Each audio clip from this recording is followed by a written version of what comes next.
सबसे ज़्यादा हिट फिल्में देने का रिकॉर्ड अपने नाम पर दर्ज कराने वाले धर्मेंद्र लगभग 50 से 60 साल के करियर में 300 से भी ज़्यादा फिल्मों में नज़र आ चुके हैं और लगभग 80 से 90 फिल्में ऐसी हैं जिन्हें धर्मेंद्र के साथ अनाउंस तो किया गया, लेकिन किन्हीं कारणों के चलते वे फिल्में बन नहीं पाई और बनी भी तो रिलीज़ नहीं हो पाई। तो आज के इस बेहद ही दिलचस्प वीडियो में बात होगी धर्म जी की कुछ ऐसी ही अनरिलीज्ड फिल्म्स की।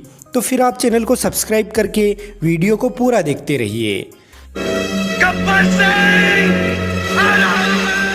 साल 1960 में आई फिल्म हम भी तेरे दिल भी तेरा धर्म जी की बॉलीवुड डेब्यू फिल्म रही, जिसमें धर्मेंद्र के साथ उस समय के एक बड़े एक्टर बलराज साहनी नजर आए थे और उसी साल धर्मेंद्र और उस समय के एक अन्य बड़े एक्टर यानी प्रदीप कुमार के साथ एक फिल्म लॉन्च की गई थी जिसका टाइटल रखा गया था जितने दूर उतने पास।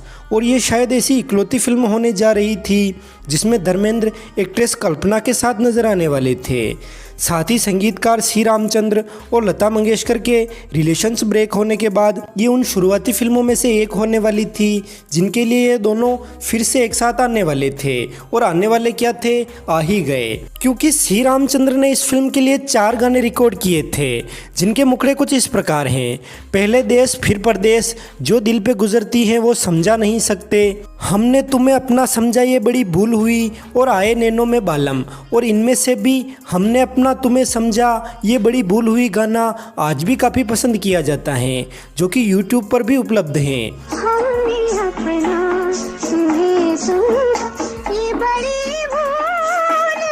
और बताया जाता है कि उस गाने के ज़रिए लता मंगेशकर ने श्री रामचंद्र के प्रति अपना दर्द बयां किया था। खैर, इस गाने के बोल शकील बदायूनी ने लिखे थे और जितने दूर उतने पास नामक इस फिल्म को कुछ रील्स तक शूटिंग करने के बाद बंद कर दिया गया था। वैसे इस कड़ी में जिस अगली फिल्म का जिक्र आता है उसका टाइटल रखा गया था ये रात फिर ना आएगी। इस फिल्म को साल 1963 में अनाउंस किया गया था, जिसमें धर्मेंद्र के अपोजिट मीना कुमारी नजर आने वाली थी। फिल्म को रिपब्लिक फिल्म्स कॉरपोरेशन के प्रोडक्शन बैनर तले बनाया जाना था और इसे डायरेक्ट कर रहे थे कई फिल्मों में बतौर एक्टर नजर आ चुके, कई फिल्मों का लेखन विभाग संभाल चुके तथा दिलीप कुमार की नदियां के पार तथा 1942 की कुंवारा बाप जैसी कई फिल्मों को डायरेक्ट कर चुके किशोर साहू। लेकिन अनाउंसमेंट के बाद इस फिल्म के महज कुछ पोस्टर सामने आए थे, यानी इसे भी रद्द कर दिया गया।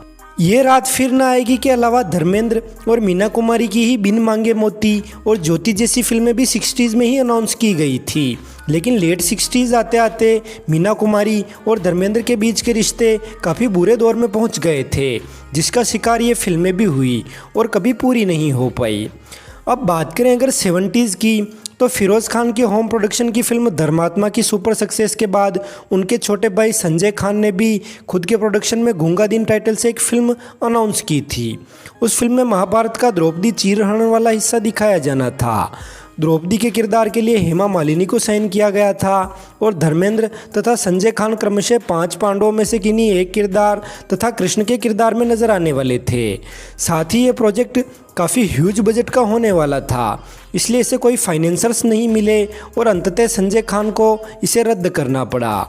और इसी तरह के ऐतिहासिक थीम पर एक अन्य फिल्म भी 70s में लॉन्च की गई, जिसका टाइटल डिसाइड किया गया चाणक्य और चंद्रगुप्त। फिल्म में धर्मेंद्र चंद्रगुप्त मौर्य बनने वाले थे और दिलीप कुमार चाणक्य। साथ ही कबीर बेदी सेल्यूकस का किरदार करने वाले थे और बतौर फीमेल लीड हेमा मालिनी और परवीन बाबी को साइन किया गया। फिल्म का संगीत तैयार करने का जिम्मा नौशाद साहब को सौंपा गया और गाने लिखने की जिम्मेदारी जानिसार अख्तर ने ली थी। फिल्म को प्रोड्यूस कर रहे थे किशोर शर्मा, जिनकी बतौर प्रोड्यूसर ये पहली फिल्म होने वाली थी, या कहें कि उनकी पहली बॉलीवुड फिल्म होने वाली थी, जो कि मीना कुमारी जी के बहनों ही थे। और फिल्म को डायरेक्ट करने वाले थे B.R. चोपड़ा। वैसे ये सुनकर काफ़ी अजीब लगता है कि B.R. चोपड़ा जैसे बड़े फिल्म मेकर किसी अन्य प्रोड्यूसर की फिल्म डायरेक्ट कर रहे हैं, लेकिन जानकारी तो कुछ ऐसी ही है, यानी जानकारी तो कुछ ऐसी ही मिलती है। खैर, उस समय किशोर शर्मा को दिलीप कुमार की तारीखें हासिल नहीं हो पाई और फिल्म ठंडे बस्ते में चली गई।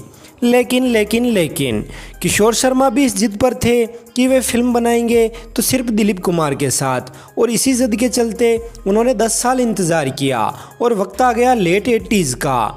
धर्मेंद्र तो पहले से ही तैयार थे और दिलीप कुमार भी किसी तरह तैयार हो गए।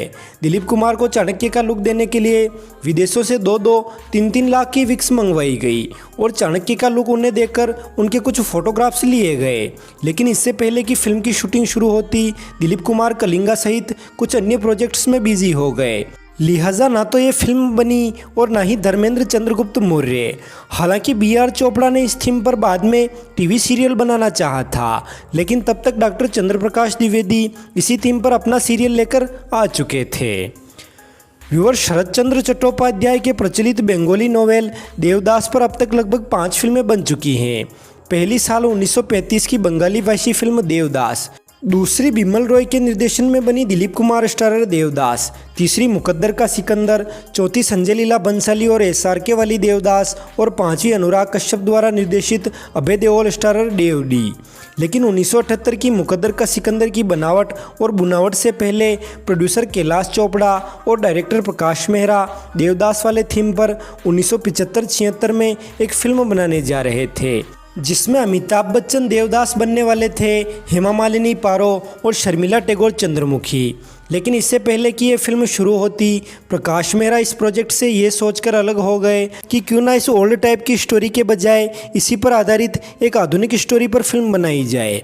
लिहाजा बाद में उन्होंने खुद के प्रोडक्शन में ही मुकद्दर का सिकंदर बनाई और मुकद्दर का सिकंदर की ह्यूज सक्सेस के बाद कैलाश चोपड़ा ने प्रकाश मेहरा के स्थान पर गुलजार साहब को बतौर डायरेक्टर लेकर 80s की शुरुआत में देवदास को फिर से शुरू किया। लेकिन इस बार देवदास वाले किरदार के लिए धर्मेंद्र चुने गए और क्योंकि धर्मेंद्र भी दिलीप कुमार को देवदास बना देखकर ही दिलीप कुमार के कायल हुए थे, इसलिए देवदास का किरदार उन्हें मिलना उनके लिए किसी सपने के पूरा होने के जैसा था। लिहाजा धर्मेंद्र, हेमा मालिनी और शर्मिला टैगोर के साथ फिल्म की शूटिंग शुरू की गई। लेकिन 2 रील्स तक शूटिंग हो जाने के बाद प्रोड्यूसर कैलाश चोपड़ा फिल्म के लिए फाइनेंस नहीं जुटा पाए और इसे वहीं बंद करना पड़ा।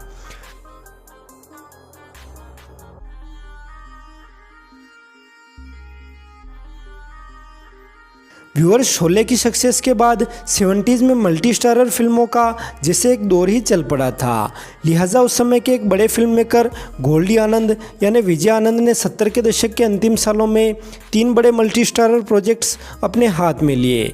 एक राजपूत, दूसरी राम बलराम और तीसरी 1, 2, 3, 4 तथा इनके अलावा पहले दोस्ताना मूवी को डायरेक्ट करने का जिम्मा भी विजय आनंद के ऊपर ही था। लेकिन बाकी तीनों मूवीज़ के चलते उन्होंने दोस्ताना के लिए मना कर दिया और इसी तरह राजपूत और राम बलराम की व्यस्तताओं के चलते वे 1, 2, 3, 4 मूवी भी नहीं बना पाए, जिसके लिए धर्मेंद्र, देव आनंद, ऋषि कपूर, विनोद खन्ना, हेमा मालिनी, राखी गुलजार, परवीन बाबी और टीना मुनीम तथा अमजद खान को साइन किया गया था।